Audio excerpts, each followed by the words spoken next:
there was a fundamental divide within the left. In fact, before 94, I would argue, quite a bit before then, precisely over the kind of post-apartheid political economy that was going to be in South Africa.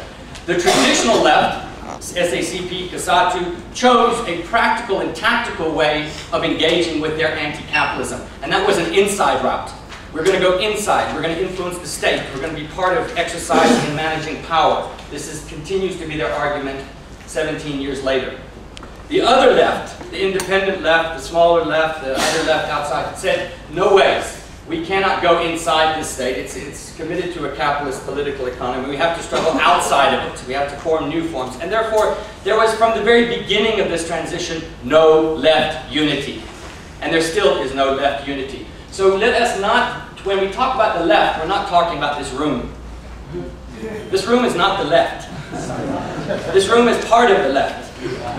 This room has got activists, left activists, but there's a lot of people that consider themselves left that are not here, that wouldn't even step foot in this room for a whole range of other reasons. And whether we like that or not, we have to recognize it. We have to take it into consideration. Now, given the fact that the ANC became fairly quickly, in at least formal state terms, once they took over the government, the political guarantor of the capitalist system, the trajectory of left politics and organization in South Africa has centrally revolved around our orientation to the ANC. Let us not kid ourselves once again. We can have all the independent thoughts we have and all the independent programs, but whether we like it or not, our politics in one way or another has to revolve and relate to the ANC. It has to.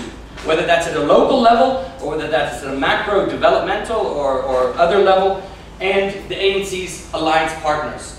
In this case, COSATU and the Communist Party. That is a fact. So in other words, the independent left, and as well as the traditional left, is what I call it, have been oriented to the ANC in one way or another, the inside-outside. This rupture, divide between the left, is about how to politically and organizationally engage in anti-capitalist struggle. So we can say we're an anti-capitalist left front, but the SACP says they're anti-capitalist. COSATU says they're anti-capitalist. A whole range of other people will say they're anti-capitalist. What sets us off? What's our anti-capitalism different from their anti-capitalism? Because the SACP claims to be the vanguard of the working class. And COSATU claims that they are the voice of all organized workers, or most organized workers in this country, and that they are fundamentally anti-capitalist. Now, we can have a critique of their anti-capitalism, but if we turn our back on their anti-capitalism, we're going to marginalize ourselves once again as the left. And therefore, we have to engage. It doesn't mean we have to accept. It means we have to engage that in one way or the other. Now, the left has been trying to do that for quite a long time in different forms, right? But usually, this has taken the form of it's like two young men in Venda who are fighting bare-fisted knuckle. You know how they do that up there? You know, they fight bare-fisted knuckle fights. It's going to like, who's the best, who's the most, who's the strongest. So who has the best anti-capitalism, right? Who has the best struggle? Who represents the best vanguard? Who has the best program? This is the left. They're like two macho young men swearing up, my man is better than yours. You know, my thing is better than yours. My program is better than yours. No, back then you do. And that's, we see when the left engages with each other, oftentimes, it devolves into this competition. Most often. And we're speaking constantly about these things. Now, whether or not one is convinced of one's ideas is fine. But the reason why we're here is not to repeat these kinds of engagements and arguments all the time, but to try to find a way to bridge them, even amongst ourselves. So, in this context, once the practical and policy impact of neoliberal capitalism, i.e. Gear and post-1994, began to hit the majority, cutoffs, evictions, all the things that began to happen in the late 1990s, right? The divide amongst this left that I'm talking about accelerated in organizational and tactical terms, and this is when we have the last 10 years. So we have all the new social movements and community organizations forming in the late 1990s and 200s.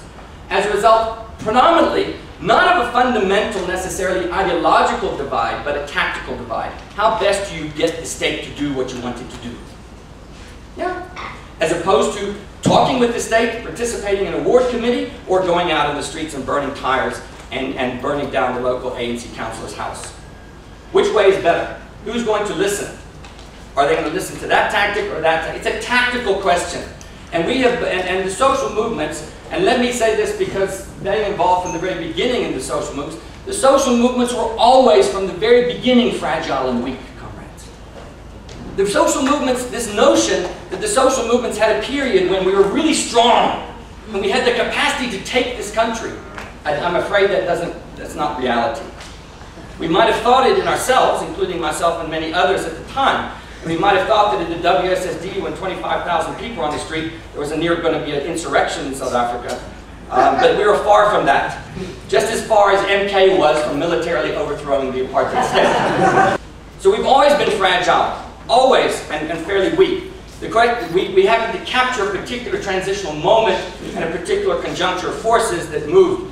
And that has moved on because of a whole range of things, including what's happened in the ANC, obviously. Okay? Now, despite these differential experienced and practiced kinds of struggles amongst the left and the transition, the combined character and actions of both the traditional left and this outside left have shared a common anti-politics. This is what I was trying to talk about yesterday. It's an anti-politics covered as an anti-capitalist struggle. In other words, basically we've been engaged in defensive politics.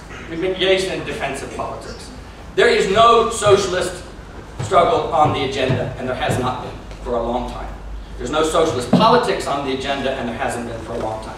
We have socialist ideas, we have socialist ideology, but in terms of practical struggles, there's a disjuncture between a defensive anti-capitalism that is tactically talking about evictions, about land issues, about these things, and a socialist politics that gives it ideological content and programmatic form.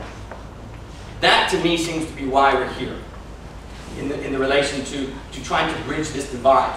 Because if we're satisfied with what we've done before, well, then there's no need. If we're not satisfied, then we need to move further than this, and we need to have some kind of additional politics or approach or strategy